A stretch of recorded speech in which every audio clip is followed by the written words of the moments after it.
এবার চলে যাব রাঙামাটিতে জিয়াউল হকের কাছে। জিয়াউল হক, আপনার পেছনে তেমন একটা সারি দেখতে পাচ্ছি না লাইনের। বন্ধ আছে কিনা সম্ভবত জানাবেন আমাদেরকে। শাকিল, এই সারি না থাকার অন্যতম কারণ হচ্ছে গত দুদিন ধরে রাঙামাটিতে 4টি ফিলিং স্টেশনের পাম্প রয়েছে। কোনো পাম্পে কোনো রকমের ডিজেল বা পেট্রোল, অকটেন কোনো কিছু দেয়া হচ্ছে না। এই কারণে আসলে এই কোনো রকমের সারির মতো দেখা যাচ্ছে না। মানুষজন এসেই শুধু ঘুরে যাচ্ছে এই পাম্পগুলো থেকে। তবে পাম্প মালিকদের সাথে কথা বলে তারা যেটি বলছে, ঈদের পরে মাত্র একদিন মানে গত বুধবার বা গত বৃহস্পতিবার শুধুমাত্র একদিন কিছু পাম্পে মানে ২-১টা পাম্পে তেল থাকলো, সেটি তারা দ্রুতই শেষ হয়ে গিয়েছে। তারা যেটি বলছেন যে তারা একটি কথা বলছেন যে মানুষজন বেশি আসার কারণে যে পাম্পের যে চাহিদার চেয়ে মানুষ বেশি আসার কারণে দ্রুতই পাম্পগুলো তেল সরবরাহ শেষ হয়ে যাচ্ছে।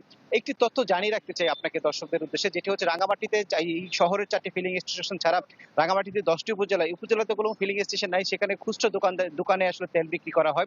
সেসব দোকানগুলোতে কোনো ধরনের তেল সরবরাহ দীর্ঘদিন ধরে বন্ধ রয়েছে, যার ফলে রাঙামাটি দুর্গম বাগাইছড়ি, লংগদু, জুরাইছড়ি বা বিলাইছড়ি এইসব অঞ্চলগুলোতে যখন এই সেচ কাজ দেওয়া হয়, সেচ কাজের জন্য তেলের একটু বিশাল ঘাটতি তৈরি হয়েছে। তারা এই উপজেলা থেকে তারা জেলা শহরে এসেও তেল পাচ্ছে না, ডিজেল না পাওয়াতে। এই সময় যে বোরো মৌসুম বা চাষাবাদ হচ্ছে, সেটা একটা বড় ধরনের ব্যাঘাত ঘটছে বলে তারা আমাদের জানিয়েছেন। আমরা কথা বলেছিলাম কৃষি বিভাগের সাথে, তারা যেটি বলছেন এই যে ধানের এই মৌসুম এছাড়া কৃষি বিভাগের যে অন্যান্য যে চাষবাস হচ্ছে, ফলনের চাষ হচ্ছে, সেটি হচ্ছে মারাত্মক ধরনের ব্যাহত সৃষ্টি হবে যদি এই সময়টাতে সেচ কাজ যদি কোনোভাবে করা না যায়। তো এই মুহূর্তে আসলে যে জেলা প্রশাসকের কাছে তারা কথা বলার চেষ্টা করেছেন কৃষি বিভাগের লোকজন, এবং এখানকার কৃষকরাও নানাভাবে চেষ্টা করছেন যে জেলা প্রশাসনের সাথে কথা বলে সেই সকল জায়গাতে ডিজেলের চাহিদা যদি বাড়ানো হয় এবং সেই সব উপজেলাগুলোতে খুচরা দোকানগুলোতে যদি তেল সরবরাহ না করা হয়, তাহলে আসলে বড় ধরনের একটি খাদ্য ঘাটতিতে পড়তে পারেন এইসব উপজেলার মানুষজন। আর এছাড়া রাঙামাটির সাথে যে পণ্য পরিবহন, সেটি আসলে ব্যাহত হচ্ছে।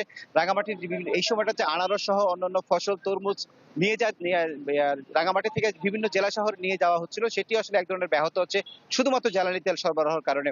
তবে পাম্প মালিকরা বলছেন তারা যেটি আগে যেখানে ৮,০০০ লিটার চাহিদা থাকলেও প্রতি সপ্তাহে ৮,০০০ বা ১৬ লিটার চাহিদা থাকলেও এইটি আসলে ৪-৫ দিন তারা দিতে পারতেন, সেটি আসলে মাত্র ৪ থেকে ৫ ঘন্টার মধ্যেই এই সরবরাহ শেষ হচ্ছে। যখন এই পাম্পগুলোতে তেল সরবরাহ শুরু হয়, দীর্ঘ লাইন শুরু হয়, যেখানে আসলে রাঙামাটি যে শহরের যে চট্টগ্রাম রাঙামাটি শহর, সেটি আসলে যানজট তৈরি হয়।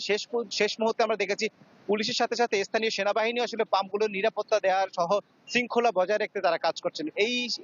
এই সমস্যা নিরসনে উপজেলা পর্যায়ে যদি তেল সরবরাহ দেওয়া হয়, তাহলে হচ্ছে জেলা শহরে পেট্রোল পাম্পগুলোতে সরবরাহ স্বাভাবিক হবে বলে মনে করছেন এখানকার পাম্প মালিকরা। এই ছিল আমার কাছে সবশেষ তথ্য, শাকিল, রাঙামাটি থেকে।